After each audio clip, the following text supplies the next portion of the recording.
Ferment listeners. My name's Mike O'Brien, director of the Vineyard School of Worship. Vineyard Worship Essentials is happening this summer. We are so excited to share with you this video series. We've dreamed of it for years, and now it's here. Join us in exploring what it means to be a worship leader in the Vineyard movement. Our Essentials series, led by experienced Vineyard worship leaders and pastors, offers a comprehensive training program for worship leaders at all stages of development. You can watch the material on your own, at your own pace, or consider joining one of our summer cohorts. For over 8 weeks, you'll engage in lively discussion with other worship leaders from around the country and world, growing together in your leadership skills. You'll form lasting connections with your cohort, and you'll have a trusted leader to help guide you through the material. Go to vineyardworship.com/essentials to register today. The space in our cohorts is limited and it's filling up, so register today. vineyardworship.com/essentials. Register today.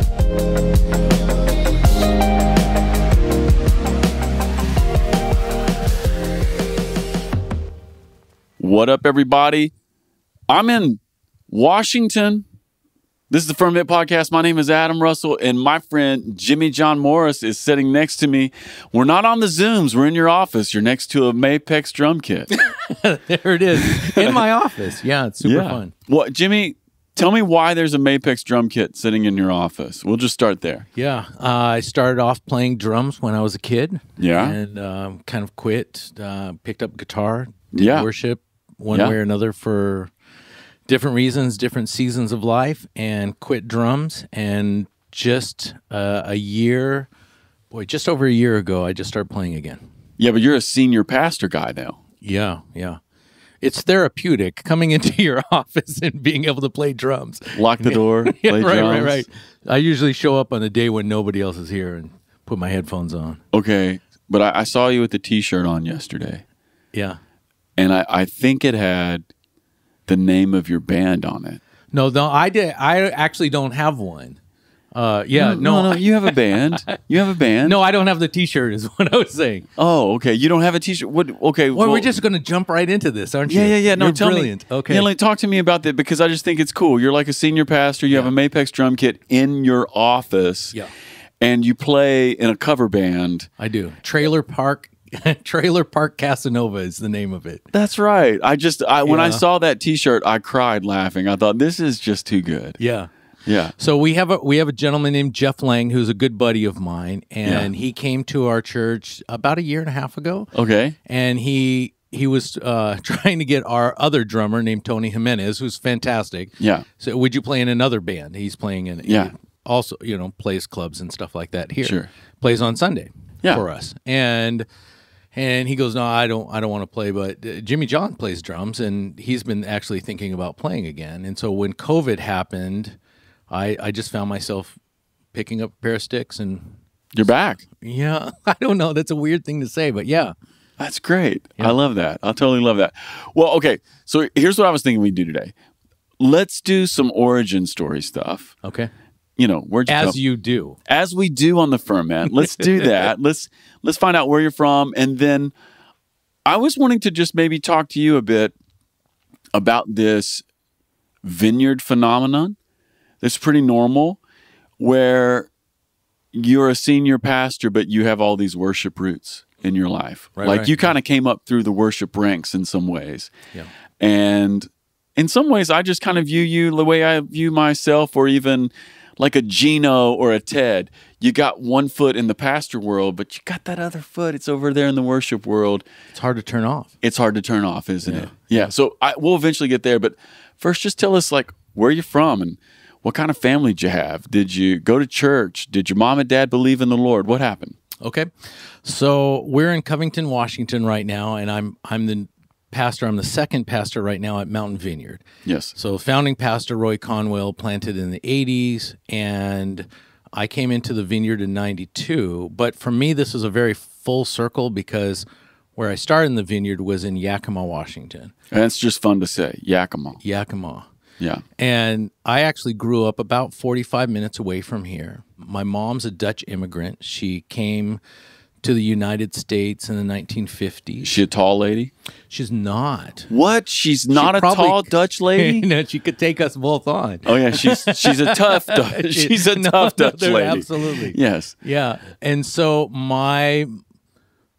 let me go back a little bit too far because I do think it's interesting. Yeah. So my uncle and my aunt, my mom's second oldest sister, were both put into work camps in the Netherlands when Holland became occupied Germany. But here's what's really interesting. I didn't know this for years. My uncle was a musician and played harmonica, and he had another friend playing violin or, a parlor acoustic or something like this. And there was too many people together. And so they picked him up and they put him into a work camp while they were dating. Then he got liberated by the American and Canadian soldiers coming into World War II, got sponsored to come to America. And there's an area over in Seattle known as Ballard, and tons of immigrants came over. And my family came over, learned how to speak English by living here. Wow. Became American citizens right away. And then my biological father left. They got married. He was an American. Yeah. And I took up drums in middle school. And this whole history of music and my biological family leaving Christianity in the Netherlands, as if you could do that with Jesus. Right. And then coming in here, and then when my mom started dating when I was in high school, yeah, my now stepfather yes, brought us to church. And I was probably 15 years old, very hymnal oriented, organ, piano, choir. Yes. And I was just fascinated by music. Even then at that church? Yeah. Okay. And so I started going to youth group, and my youth leader there, his name was John Mason, and he was doing choir. He was the minister of music. That was the language. And did he do the thing with his hands in front of the church? Absolutely. Yeah. And so he sometimes played organ and piano.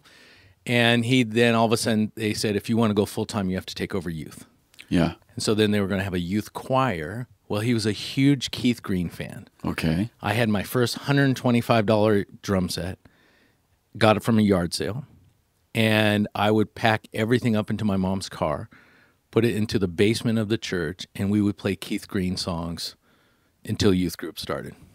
With your youth leader? With my youth leader, who was a piano player. Was there anybody else in the band? No, just two of us. Did anyone else come and hang out and like sing with you or anything? It was a small church, and the whole youth group was probably 4 people. And I didn't know this. Again, when you get older, you start looking back at it and you go, "Oh my gosh, this is crazy." He was investing in me, hoping to build a youth program. Right. And so I get saved. To me, like a radical, not having any form of Christianity in my house, and all of a sudden going, I believe this. I'm going to Navigator, Bible studies. I got involved with Young Life and in youth ministry simultaneously in my church and on my Did that campus. Feel radical to you? Oh, yeah, it was in the so moment? Different. Yeah. Yeah, no, I felt like it was super strange. Now, here's what's interesting. We start off this whole thing with me playing in a cover band. Yeah. I was in a cover band. Yeah. What were you called then? Unlisted. We were so cool, we were unlisted. That's right. Yeah. We had logo and everything. So 80s. Okay. Never played a gig, only rehearsed. And but you guys were hot, weren't you? You could just tear those rehearsals up. Well, we thought we were something. I think. Yeah. I'm just reconnecting with some of my friends. Moving back here as well. That's too good. Yeah, it was just the strangest thing. So I quit that band because in the 1980s, you could not, you don't drink and you don't chew and you don't go with girls that do, and you got to get rid of all your secular music. Yeah, did you ever throw them in the trash? I didn't. I spoke about this earlier. I'm Dutch, and so I traded all of my secular music for jazz music, and so I don't know why I thought that was more sacred in there. So I was. That's right. It's more official. I guess so. Yeah, that's fun. But you didn't really know about jazz because. Right. No, you're. It's like Oh, let's just go to the jazz club where we smoke and drink and dance with girls who do, right? But I didn't know that. Yeah, that's right. Yeah. But it felt more pure in your own heart. Your conscience wasn't pricked. I think it was the idea that it didn't have lyrics. Oh, yeah, that's right. Yeah, that's right. But that's my best guess. So then I got involved with music. So did you become a jazz drummer? I did, yeah. Okay. Yeah, big band. Yeah. And then went to college to study orchestral percussion and jazz. And then found in 1980s there was a huge need for Christian bands for evangelism. Every youth group had a Christian band coming. And so I played in a lot of those kinds of things, a lot of parks, and told my testimony like the first time like at an event. Yeah. Okay, so talk to me about even that idea. We need a band for evangelism. Yeah. Like, what does that even mean? It's like a formula, right? Yeah, because it seems like in our 2023 ears, that seems like, what does that mean? Yeah, 1980s was just different. Yeah. So, I mean, you go from like Larry Norman and then all the bands that, I started with when I was in high school, Randy Stonehill and, I don't know, Sweet Comfort Band, things like that, Allies. And because of the Christian music really at its infancy, there was this idea of like, hey, if you have a band and you're playing live music in a park, people will stop. You tell a testimony, you get invited to a church, tell your testimony. So, I mean, I just played, I don't want to say hundreds of gigs, but a lot. Yeah, okay. And did it work? Yeah, how do you know? Yeah. I mean, I don't even know because I've never done that. Yeah. Yeah. I don't know. Did people put their hand up like after you gave a testimony and be like, I want to follow Jesus? Yeah, sometimes. Yeah. Again, a different season. Later on, I got involved with Young Life and was on staff in Yakima, and we did a lot of outreach things. And every now and then we would bring a band in. And I have a couple of my youth kids who are now, I don't know, 30s, maybe pushing 40. And I know a couple of them came to an event like that. We used to call them like Kidnap Club, and we would go and get them and take them to an event. That sounds much darker than what it really is, right? And I have a friend who was one of my youth kids who got saved at one of those events, and we're still in contact. Amazing. Yeah. Amazing. Okay, so you went to like formal education for orchestral percussion. Yeah, I wasn't great. I don't. Why? But why did you choose that? Like, was it just pure love for music? Yeah. Yeah. Did you have an aspiration of playing in the orchestra? Like, no, I really wanted to be a full-time musician. That was my whole thing, and I didn't understand college. People are going to listen to this and go, "Oh, he has to be smarter than that." But like my first year in college, I took nothing but music classes. Yeah, like 8 o'clock in the morning until I went to work late night. Late in the evening, and when I transferred to like a 4-year university, they said, well, you're missing all your classes. I said, no, I went to a real college before this 4-year university. And they said, no, there are other classes you have to take. Here's English and math and social sciences. Right. And I went, I don't want to do any of that. I just want to be a musician. They said, to get a degree, you have to do all of this. Yeah. You got to do your gen eds, Jimmy. Right. Yeah. Basic and breadth. And I didn't have any of them in there. And so I really thought about going into music education and being a band instructor. I was really impacted. My high school instructor was like monumentally involved in my life. Like one of those like Saturday afternoon specials, Scott Brown, who just retired, is just internationally known, I don't know, nationally known as a jazz band instructor. And I could not have been more blessed to have somebody who was just like, hey, we can do this. So from there, I'm 18, 19 years old. I'm playing like Seattle Opera House, La Boheme. I'm filling it, Seattle Rep, Chicago, the musical came through, I'd fill in. But I'm talking about like 18, 19, 20 years old. Yeah. Doing these things. And so I just wanted to be a professional musician. I thought, well, if I can take any classes, that would help me. I love that. Yeah. Okay, so when did you meet the Vineyard? Yeah, so I got married in 1991. I moved to Yakima because nothing was going to happen in Seattle in the 90s, right? Let's just be honest, right? And you know what? You were right. Nothing did. Nothing happened. It was like the worst. I look back at like of all the opportunities, and I know some of the guys who I don't want to throw names or anything. But no. We name names on this podcast. No, I'm not doing it. I can't do it. But I knew of people. Soundgarden? Did you know Soundgarden guys? I went to Roosevelt High School. Yes. So Sir Mix-a-Lot graduated before I did. There we go. middle school and high school, the two guitar players, Stone Gossard and Yes. Mike McCready. And now here from Pearl Jam. So none of these guys know me. I mean, maybe if I introduced myself and they said, "Hey, I think the world of you, and I've seen some of your shows," they would go, "Oh, I actually saw Sir Mix-a-Lot. He was at the Mariners game recently." But he doesn't know me and lives almost walking distance from where we are. I really understand. Yeah. Okay. So I think it's it's like when you talk about Chicago and you're like, "Oh, I'm going to talk about Chicago musicians or something like this." It's something similar with that. But you moved to Yakima, even though to play in a band. Really? To play in a Christian band. Okay. Yeah, so I left Seattle in 87 and got involved with Young Life and youth ministries and all these bands that are playing, and we traveled all over the place. Yeah. I met my wife, got married in 91, and I was one of the techs sound. There's a place called the Gorge, which is like Red Rocks for Washington State. Yeah. So I'm 23 years old. I'm unloading semis. And I get to meet people. I get to meet Scott Rockenfeld, drummer from Queensryche, and I get to meet Ringo Starr, an all-star, band from the Beatles and stuff like this. And James Taylor and Carlos Vega was playing at that point in time. He was his drummer, and got a couple opportunities to do some things. Turned them down because I was newly married and I wanted to stay married, and so trying to figure out the priority of scheduling and being together, and we stopped going to church, like right after we were married. And I was up till like 3 o'clock in the morning, and Saturday night and Sunday morning comes really early when you go to, as a musician, if you're playing or whatever else it is. And so we had a really heavy conversation in our first year of marriage. It's like, where's church going to be in our life? My wife's a PK. I got saved in youth ministry, gave my whole life into youth ministry as well as music.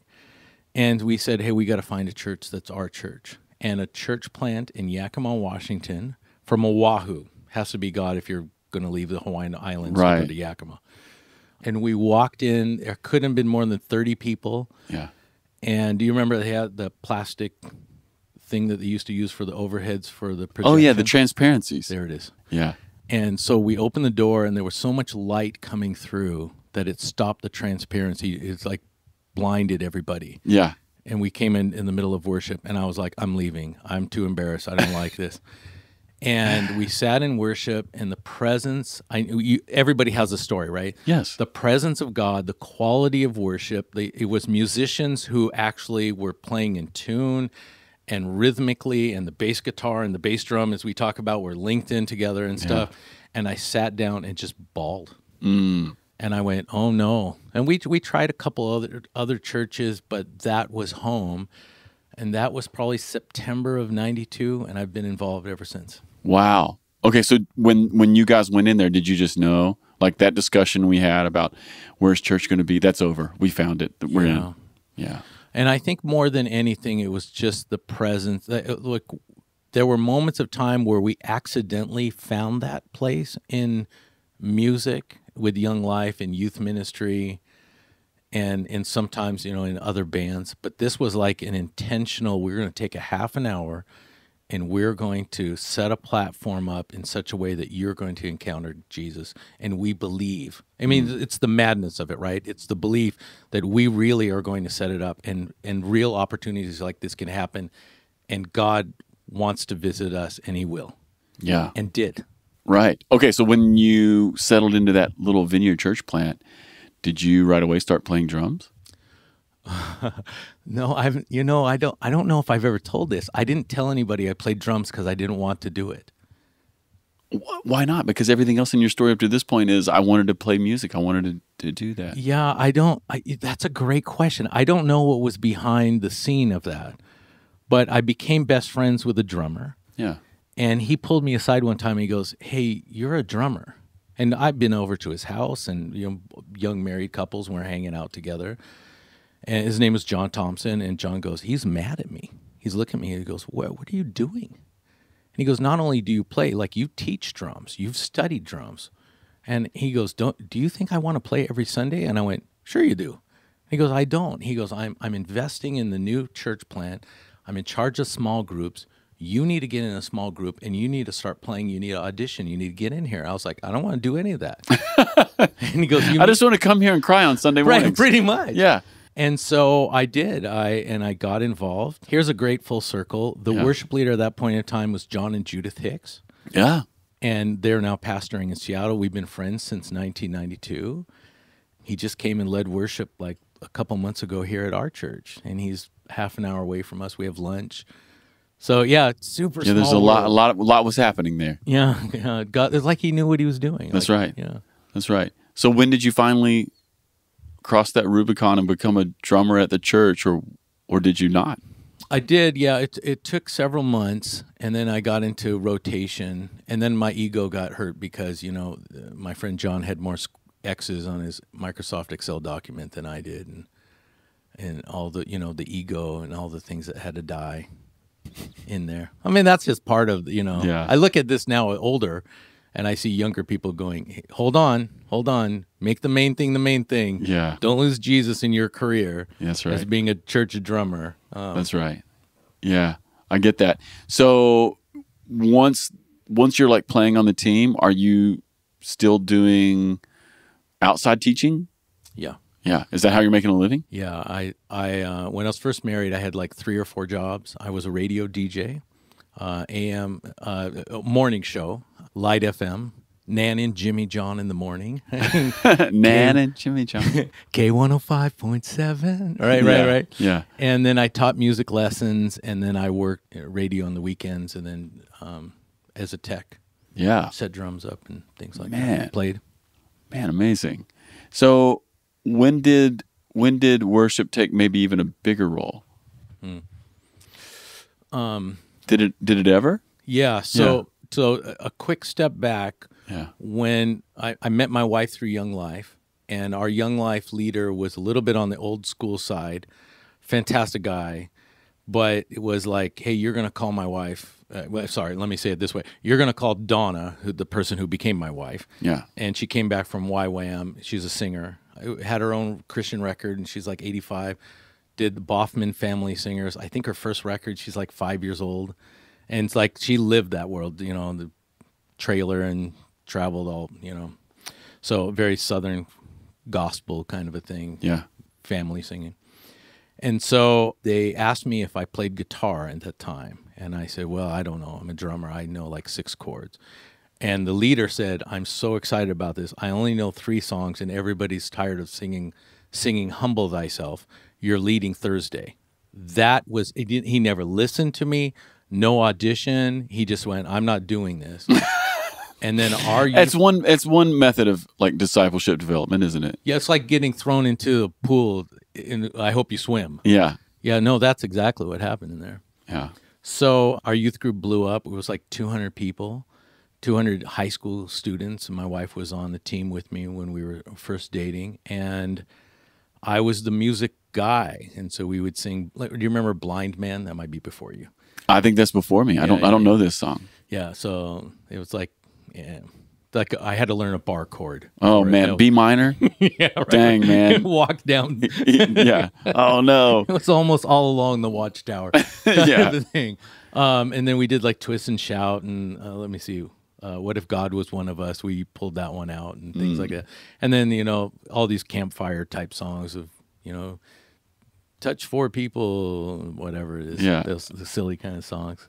Threw songbooks out, and it just blew up. Again, it was just the season of time where young people would want to sing Twist and Shout in a giant room.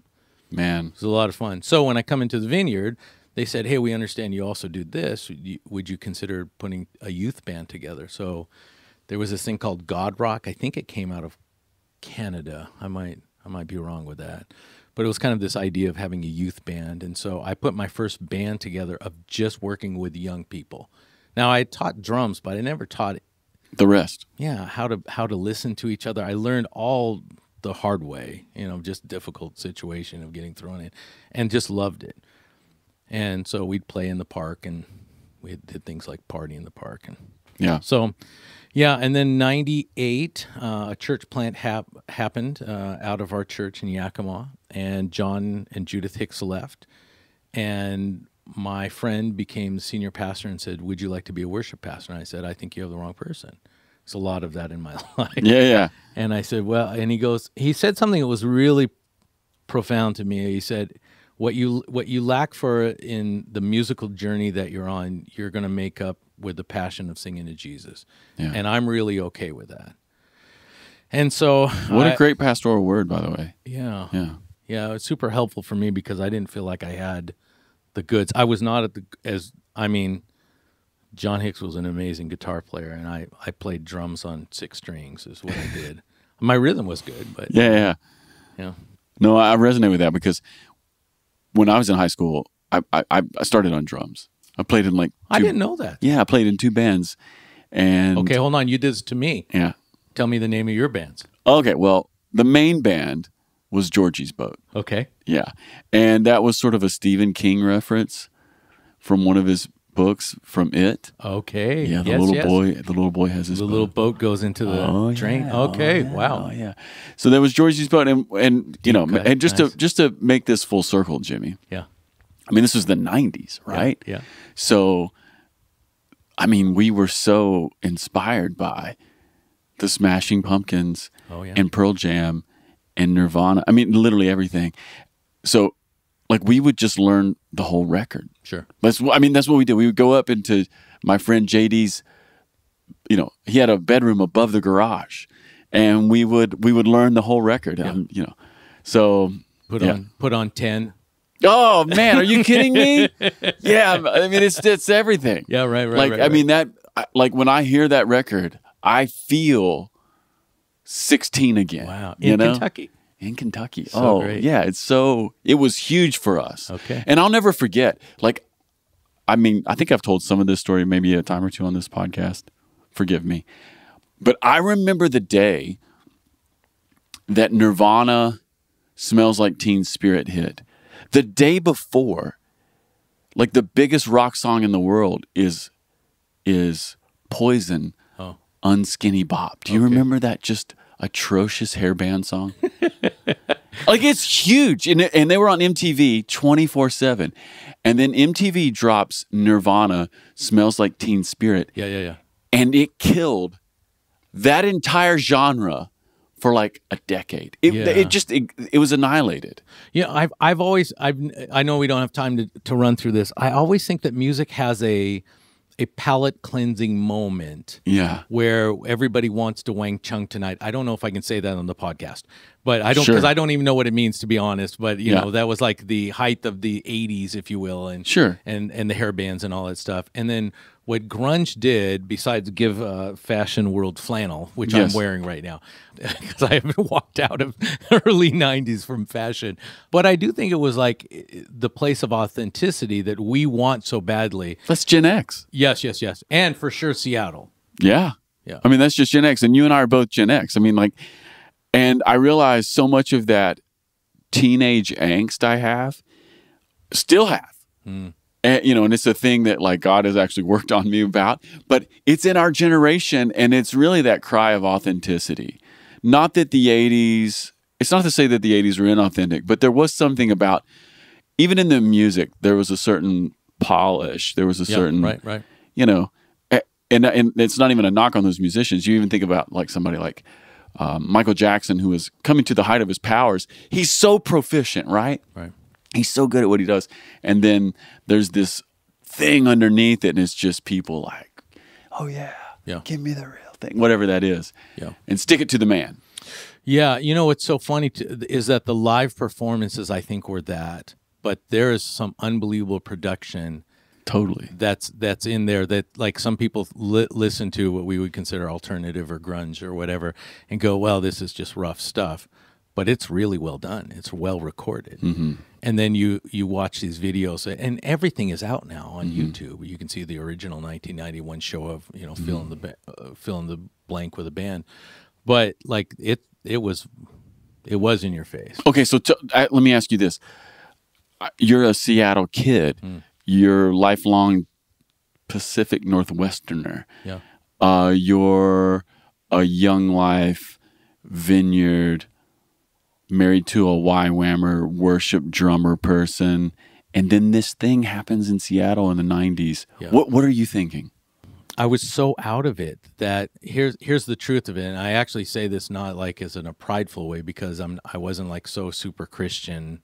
I mean, I was just giving my life to youth ministry and to the church, that I didn't understand what happened. Maybe pushing 10 years later. Yeah. Like when you went through it in like 91, early 90s, I went through it in the early 2000s. Really? Yeah, it was a decade later. And so, and my friends would go, well, you know, so-and-so was in this band. And I was like, that was on Letterman? Right? Like that's a weird deal, right? Yeah. That you know of someone who, Yeah. you know, 2 degrees of separation versus That's right. 10 or something like that. Okay, so how long did you lead worship? Like the pastor comes and is like, I don't care. What you're gonna make up in love for Jesus. Right.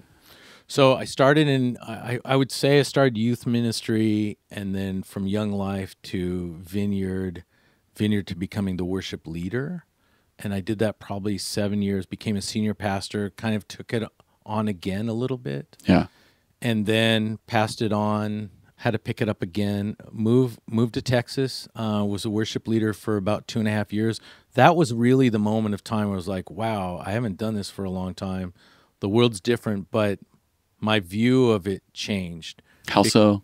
I was a senior pastor, and I thought of the service not so much of like, hey, I hope I'm playing the Scott Underwood lick right, or whatever it is, versus setting up a room that people can encounter God in. Mm. Yeah, you're thinking different now. Mm-hmm, Yeah. The goal was different, I think, but I was really insecure because I was somewhat proficient with drums, but not for sure not a vocalist. Like that's not my, like, I don't think of myself as like, hey, I can do this. Right.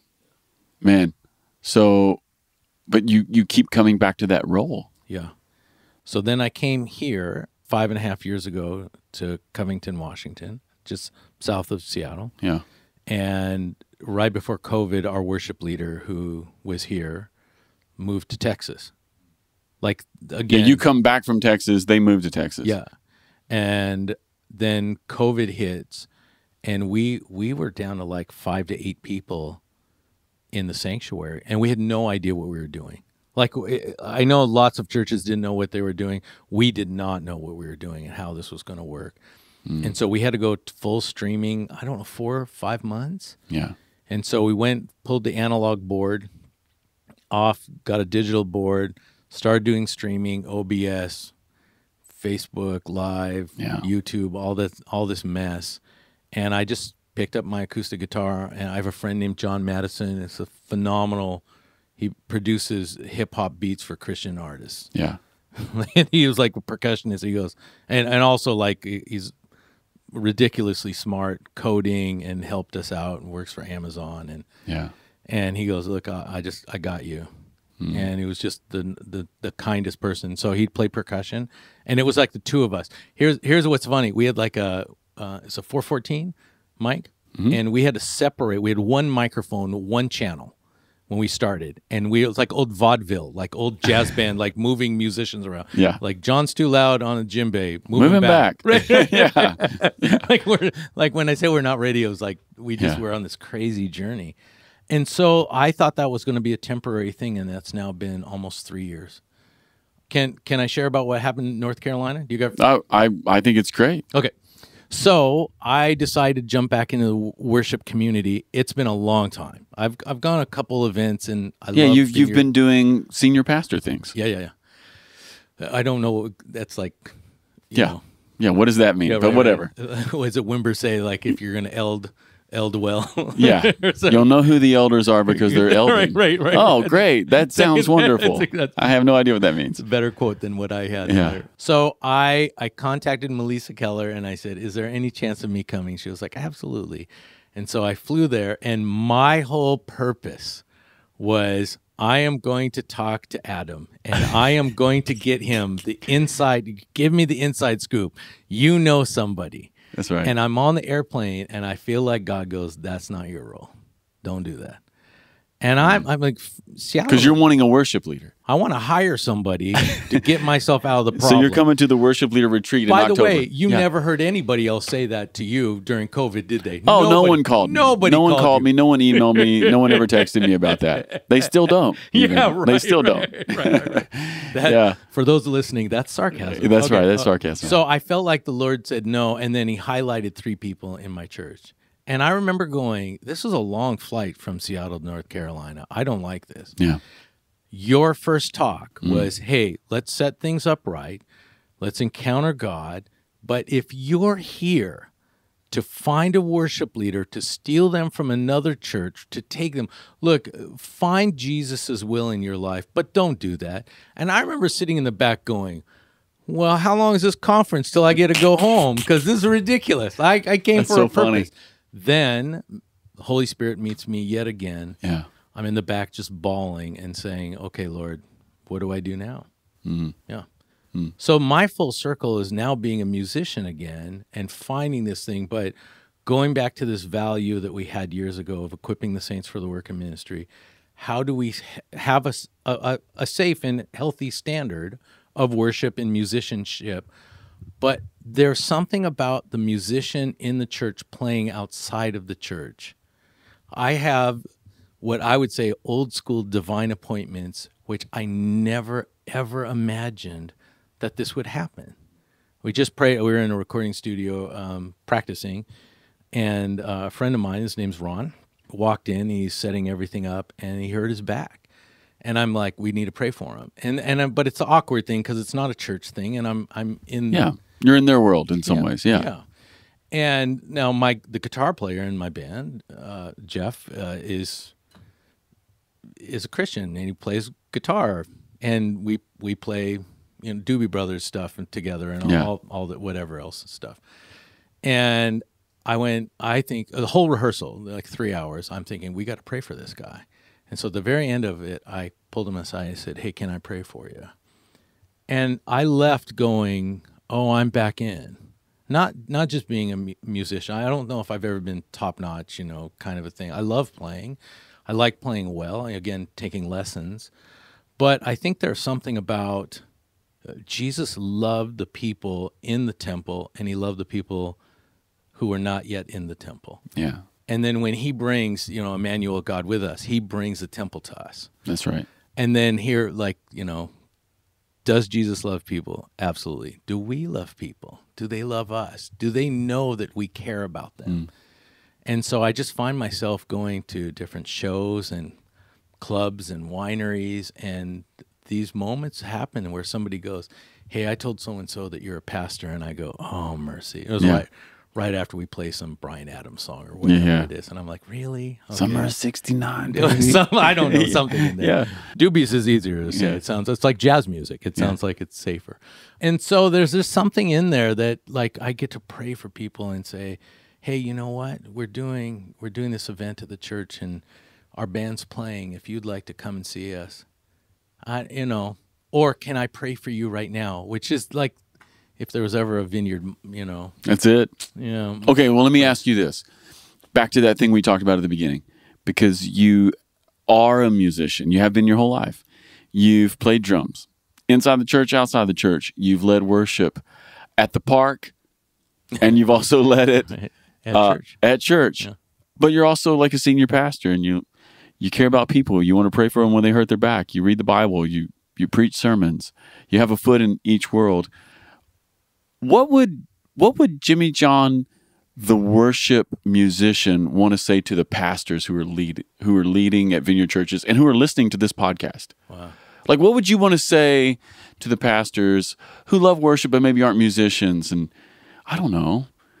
They've got musicians and worship leaders at their church. You're an amphibian. You got a foot in both worlds, right? Like, what would you want to say? Nobody's ever said it that way. Yeah, what would you want to say to the pastors? Yeah, I think our goal is the same. Mm-hmm. I think sometimes, when I first came into the Vineyard, there was always like a Vineyard worship conference, and there would be a workshop of like, how does the worship leader get along with the senior pastor, right? That was a big thing. Yeah. And I never had that issue. I didn't have that problem. Yeah.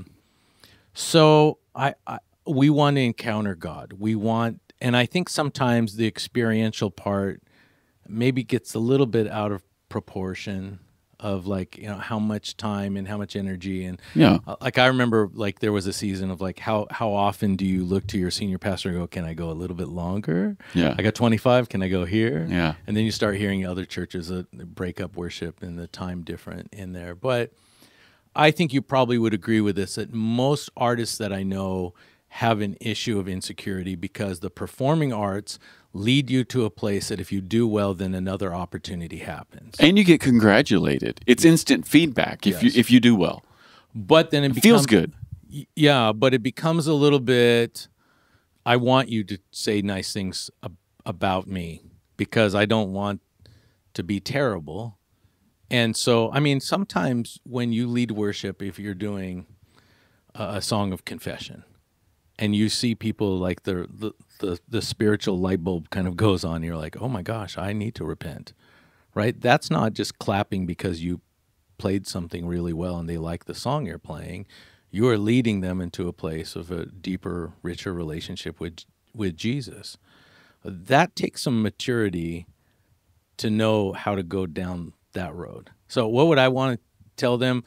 Invest in worship. There's something that's so important for us in the Vineyard of us experiencing God, and I don't know if it happens in other places in other ways. There's something in like we fight for 25 at our church, right? But since I'm the worship leader and the senior pastor, if I go a little bit long, my message has to change. But right, so I have a little bit. But now we're raising up worship leaders, and I tell them the same thing. I said, hey, I want this place. I want this. We have that new song, Thin Space. Thin Place. Thin Place. Yeah. Yeah, I think, you know, that whole concept that's been around for a long time, we want that place of going, wow, it feels like Jesus wants to be here in our midst, and he does. Correct. But it doesn't all have to happen on a Sunday morning. Nights of worship, at a home group, the worship circle thing that you guys are doing, which is just so profound. It's so beautiful. And then I would also say, like, get involved with your community. Serve at a food bank. Yeah, I get those things. And I'm in the way that musicians can do stuff outside of the church. Right. Like, it's also good for pastors to do things outside the church. Yeah, and I think, you know, Rich Nathan years and years ago said, you know, we're blessed to be a blessing. And I've always held on to that. It's not supposed to be us holding on and hoarding it, but we're supposed to have something and pass it on. I still think the Vineyard has something that's wonderful and beautiful, and that whole finding that radical middle place. But I talk to worship leaders all the time. I still have senior pastors who trust me. I'm part of an ecumenical prayer meeting on Wednesdays, and we get together and pray. And every now and then somebody goes, you know, I need my worship leader to talk to you. We're having this problem. There's so much out there, so many specialty people who can help you with sound and tech, but sometimes they just don't know where to start. Right. You know, I'm plugging 3 instruments into one channel DI. Yeah. For those, you know, I'm saying, that's right. Like, okay, hold on. How do I help you with this? Take a break here. Right. Yeah. Okay, well, let me switch it again then. Yeah. Jimmy John, the pastor, what do you want to say to Vineyard worship leaders? Yeah, I think I was actually probably answering that second question first. I think we are a little bit thin-skinned, and we don't know what we don't know. Our job as senior pastors is please be anchored to Jesus more than being successful. I wish I had somebody, you know, the Jiminy Cricket Holy Spirit on my shoulder saying, hey, don't forget Jesus. Don't forget to make Jesus. Because when you start recording and a song goes well, there's a weird thing. And nowadays everybody wants a like and a view and I've got caught up with all those things. Yeah. It's in the cultural waters. Yeah. I put out a video of playing a shaker. I just made a wood shaker and it had like 28 views. And then I have a video of my grandson who I adore, and I think he's playing to Life is a Highway, but Rascal Flatts on the television. And it like had 1,500 views in like 4 hours because it was a short and everything's changed.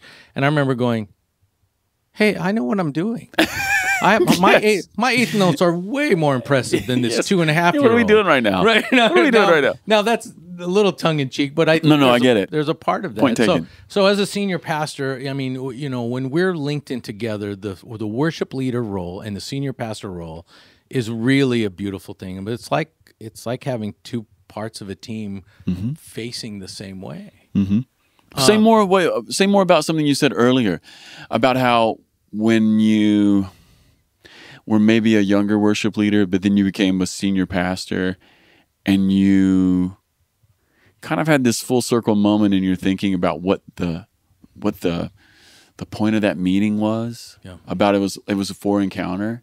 It wasn't just for my lick playing the Scott Underwood part just right. But I was hearing you kind of articulate that higher degree of thinking, and I'm using air quotes here, higher, whatever that means. But that perspective that can only come from being maybe like the lead pastor. This whole Sunday morning it's not just for the guitar lick, but it's for the encounter that happens. Say more about that, because I think that's a big deal for us worship leaders to hear. When I first started as the worship leader, if I'm going to be really honest, I was super intimidated of trying to be the person who was before me. And so I was learning all these things. And I remember seeing this piece of paper and going, I can't play this song, I can't play this song. And then feeling really insecure. And then people were very kind to me. This is actually a true story. Do you remember the song, I Can Sing Your Love Forever? Yeah. So I remember singing this one time, and we fell into a place where repetition was happening. And this guy met me in the hallway, and he goes, you know that you were singing that song, you're really into it. I Can Sing Your Love Forever? And I said, yeah. And he goes, man, I thought you were going to, and then walked away. And I was like, wait, what? And so, like, here's a part. Solid burn. Right. And I don't even know if he was like meaning it that mean. But I took it like, wow, what am I doing wrong? I'm really trying to find this moment connecting with God. And I'm super insecure. Yeah. And I'm trying to not perform, but I'm trying to make a space. Yeah. And with some form of confidence and musical, integrity or something. I so love that story, Jimmy John. Yeah. And so I think there's a part of that when you're a first-time senior pastor and you're starting to preach, that there is a learning curve. You're like, okay, what books do I open up? How do I do this? How do I do it in this amount of time? How do I do it in a clear and concise way? Well, the worship leader is doing the same thing. How do I put my set together? How do I, what keys and the transition between songs? How do I help the musicians that are around me work the arrangement in there? So I think when I came back after I was a senior pastor and in this kind of transitional land between for me, there was a safe place for me of like, I'm just going to sing to Jesus. I remember Andy Park one time said, boy, I'm quoting so many names. That's great. I'm sorry. No, I think it's great. Okay. So he said, look, we're glorified bus drivers. We're going someplace. We're announcing where we're going, and we're hoping people go there with us. I don't know if I'm quoting that well. I think it's great. Yeah. And I think there's a part of that that said, I am choosing to worship Jesus right now. I'm trying to set up a room that we can do this together in. But the core of it is that if you choose not to, I'm going to. Right. Because that's my not just a thin space or a thin place, that is my safe place. I'm going to find a place with Jesus who in ups and downs, and that he's my anchor. He's it. I don't have a whole lot more. Here's the truth. Everything that I do, somebody is doing better. I don't say that to downplay myself. People have said, when you say things like that, you're being too self-effacing. Look, people preach better than me. People play drums better than me. Worship leader, guitar, all those things in there. Not everybody's willing to serve. And I found myself in a place of like, would you? Yeah, sure, I'll do that. And then when your identity finds itself in that place, you have to learn how to let that go. So that you go, okay, my role isn't to stay in this place. My role now is, for me personally, I'm not going to put this on everybody, but to equip the saints for the work of ministry, to raise up drummers, to teach music lessons, to give other opportunities to other people. And so that's a great question. Like, what would the young Jimmy John say to the older Jimmy John? I'm nervous about that one because he left a cover band to now play in a different one. And I'm thinking there's not a chance in the world at 15, 16 years old that I thought that I would be doing what I'm doing now. But the truth is, like, when I wanted to be a professional drummer, I never thought I'd be a professional, quote unquote, career pastor either. Isn't that wild? Yeah. Okay, well, let's land here. Okay. Tell me the song story about the hit. That's a real question. Look at you. What are we doing here? I ask the questions, you answer them. That's how this works, Jimmy John. On the Ferment. Oh my gosh. Yeah. Okay, so let me just set this up for a second. Let me set this up for 1 second. I can't believe you just said that. So for the better part of a decade, if you're a part of our Vineyard Worship Leaders Facebook group, people put their set lists up. Yeah. And often it'll be like song 1 and song 2 and song 3 or whatever. And then somewhere in there, someone will just write the hit. Oh my gosh. My face actually is glowing. It's literally glowing right now. I'm so embarrassed. No. So you just have to tell us, A, what is the hit? Yeah. No more inside jokes. What is the hit? And Jimmy John, how did it get written? Yeah. Come on. Okay. Yeah. I'll do it. Yeah. So we used to go to a retreat center called Estes Park. Yeah. And there was a worship leader. He was a younger guy named Billy Somerville. Mm-hmm. And I was working on a song, and I said, "Hey, you're young and super talented, and I'm saying my insecurity has no bounds. And so if I can find somebody that I think knows something, I'm going to try to glean something off them." So I said, "Would you help me write this song?" And he was like, "Okay, let me hear it." And he was like, "Yeah, I think he said it was too much System of the Down." Which I had no idea what that meant. That's very early 2000s. Okay. He goes, "Let's write a song together. What would you want to say?" And I remember just like having the rug pulled out underneath me. He's like, let's start over. Yeah, from scratch. Yes. And so we started talking. I started talking about my church in Yakima, Washington. By the way, the song is called Your Mercy. My church back in Yakima believes it's that the church owns the song. Yes. Even though I co-wrote it with Billy Somerville. Yeah. And so this is really dated, but we wrote a song in about a half an hour. Yeah. I called my wife. She answered the phone. I said, "Hang up. I'm going to call back." This is when answering machines had tapes. Yeah. Yeah. I recorded, just sang it into the telephone. Because you didn't want to lose it. No. Forgot about it. Came home, pressed play, went, "Oh, there's something there." Worked on that song, really, home group, kind of an old school way to do it, and then bring it into a Sunday morning. And then it became kind of a Northwest song. Like other churches started picking up. It was really weird. I love this so much. This is such a Vineyard story, by the way. Okay. So many Vineyard songs have this exact kind of genesis. Yeah. So I was at a regional conference in Vancouver, Washington. My wife and I went up for prayer. And I remember the one time that I went, "Oh, I'm uncomfortable with this." And I had a demo out at that point of time, and I was up front for ministry, and the person who was leading worship started singing it in a mellow version. And I went, "I don't know if I can hear you, Jesus," is just so weird, just having that song in there. So then Club Vineyard got relaunched kind of thing, and then Casey Coram, who I've known since 93, 94, said, "Hey, I think this should be on here," and we did the club version of it, and it went out, and then it went from like being a Yakima, Washington regional to another thing, and isn't that awesome? So it's still so weird. Isn't it awesome? Isn't it awesome? I just love this. I love this story. I love the story of you telling your wife, "Just hang up. I'm calling again. Yeah, put on cassette. I'm gonna sing it into the answering machine." Yeah. So here's where the hit came in. The phrase, the hit. The hit. Talk to me about that. So I played drums behind like Casey and Chris Lazat, and a couple of tours Northwest. I'd play behind John and Marie Barnett. Yeah. And so John did a version of it. I think it's on one of the it's on one of the live recordings. He's doing the John Barnett version of it. It's very supportive of me. It was very kind. And he was also very honoring. And so I don't know if this has been said in public before, but he has a sense of humor of like going to poke a bear with a stick. And so... Oh, yeah. John has his way. Yeah. So we're in Yakima, and he goes, "Hey, we can't we can't finish off this set without closing up with the hit. And so he called it that. Yeah. And so the song comes up. Yakima is saying, hey, this is my song. Yeah, that's right. And he turns around, looks at me. I'm in drums, and he's like, shakes his head. He goes, so you think you're something, kind of teasing me. Yeah, that's right. And so then we went from there to Hermiston, Oregon. Well, I had been to Hermiston several times. And he goes, well, we can't leave here without playing the hit.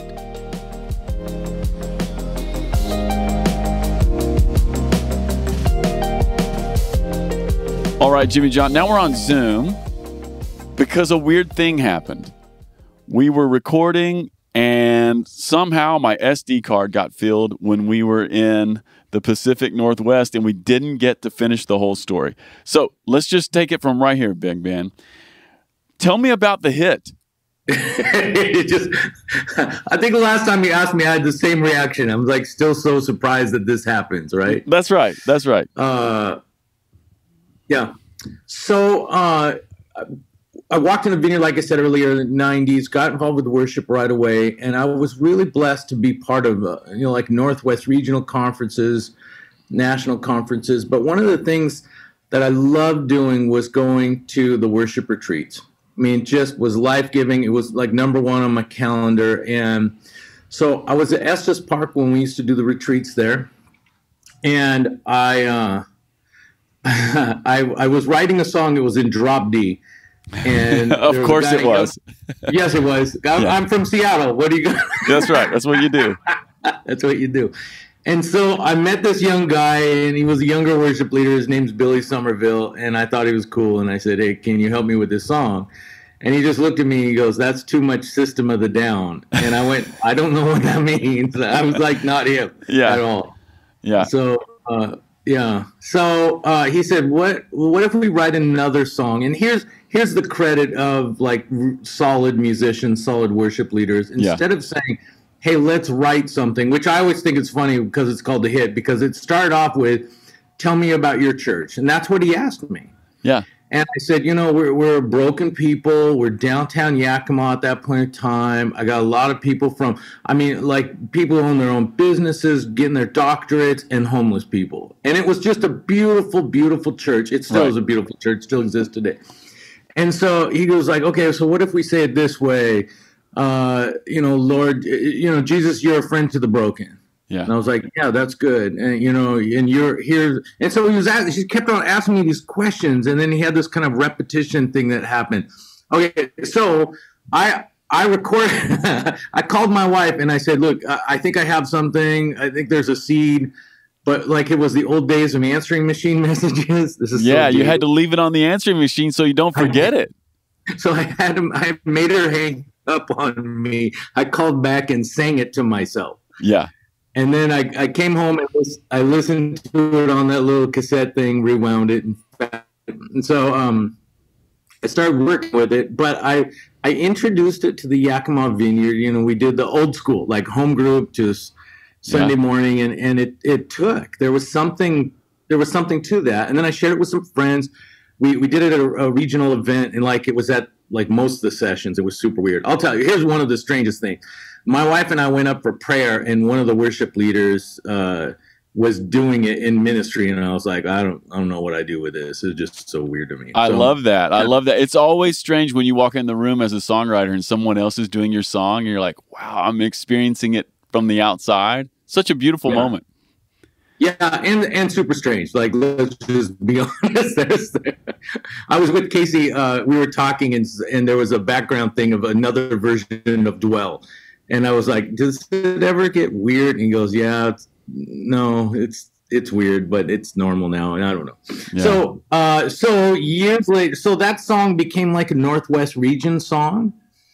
And then Casey Coram was doing a new thing. I think Folks Like Us is on one of the like club things that it was like repackaging and so it went out and it kind of had a second life to it. And then I started doing these tours, like Casey Coram, Chris Lazat, Ryan Delmore. I played drums behind him. And so we started doing these Northwest regional things. And as that was happening, John and Marie Barnett came into town. It was fantastic. We just did the nights of worship. And so we started in Yakima, and he said, "Hey, we can't leave without playing the hit."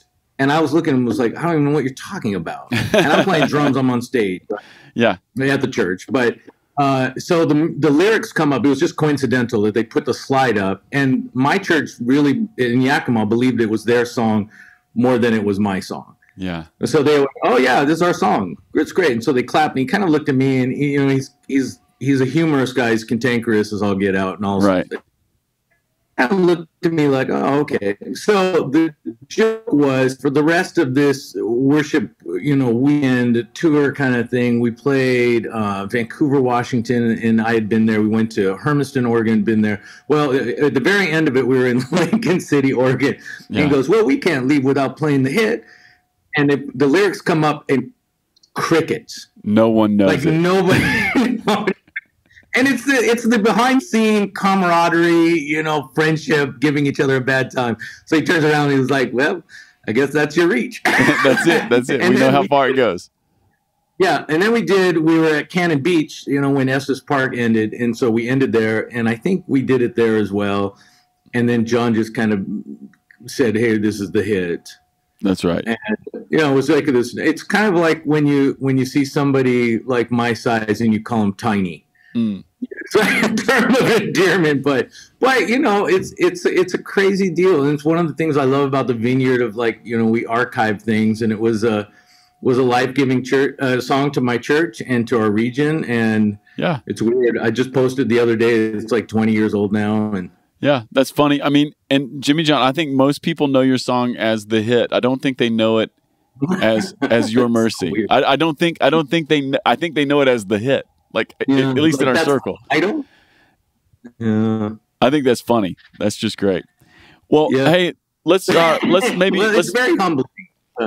Let's maybe land here. One of the things that's sort of in our conversation and in your story is you're one of these guys who has a foot in the pastor world and in the worship leading world, and that's been your story for a long time. Yeah. You're a little bit like me or a Ted Kim, Yeah. And there's a bunch of us guys in the Vineyard who are like that. As somebody who's got a foot in both worlds, what would you want to say to the Vineyard worship leaders who are listening on the podcast this week? Yeah, well, let me add a third leg to the stool. I'm starting to play outside the church as well. Yeah. And I would say that one of the things that really occurs that's a blessing for me in this season that I'm at is that kind of the performance of me trying to be something has ended. I find myself in a place, this is true, I was just singing, I'm working on something, just chord progression. And I found myself engaged in worship, and it's nothing. It's just a raw chord progression and just weeping. And I just sense God's presence in there, and it's beautiful. I think that's the thing. It's not just, hey, how were my in-ear monitors dialed in? Was the rhythm section, slamming and all that kind of stuff?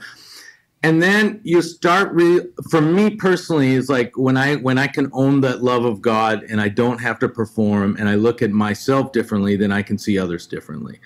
So love the Lord your God with all your heart, mind, soul, strength. Love your neighbor as yourself. When you go out and play at whatever club, we were talking earlier about playing Doobie Brothers in the cars and stuff like this, and I'm playing Saturday night.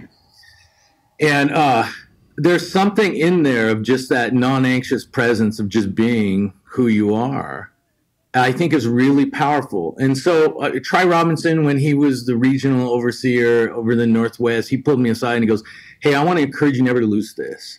Like, you have the ability as a senior pastor to model something in worship and authenticity that a worship leader and somebody else can't do." He goes, "Now, I'm not saying you have to do it full time, but there's something in there that's really good for your community. I know that it's really good for me." And so if I'm just sitting in an office and playing drums and I find a place of peace or solace or something like this, it's amazing. I mean, it's God in our presence. It's Emmanuel, God with us. And I think that can happen outside of the church at clubs and coffee houses and all those things as well. So I just think, it's the all that you are that God loves. Yeah. And that can be anywhere, right? I love that. Mm-hmm. And I love that you listened to try. You didn't let go of it. Yeah, sometimes out of necessity, sometimes out of health. That's right. That's right. Well, dude, it's always good to talk, Jimmy John. It's good to have the Pacific Northwesterners on the podcast. Underrepresented, by the way. Yeah, the Pacific Northwest is still here. We're still plugging away. We're still digging trenches. Kingdom of God's still at hand. Amen? Amen. Amen. All right, Jimmy John, thanks, buddy. Thanks, Peace. Adam.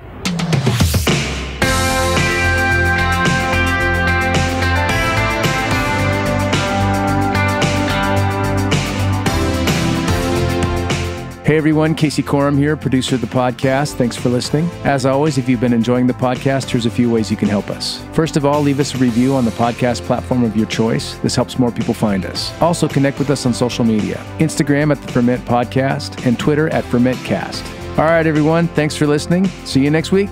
Peace.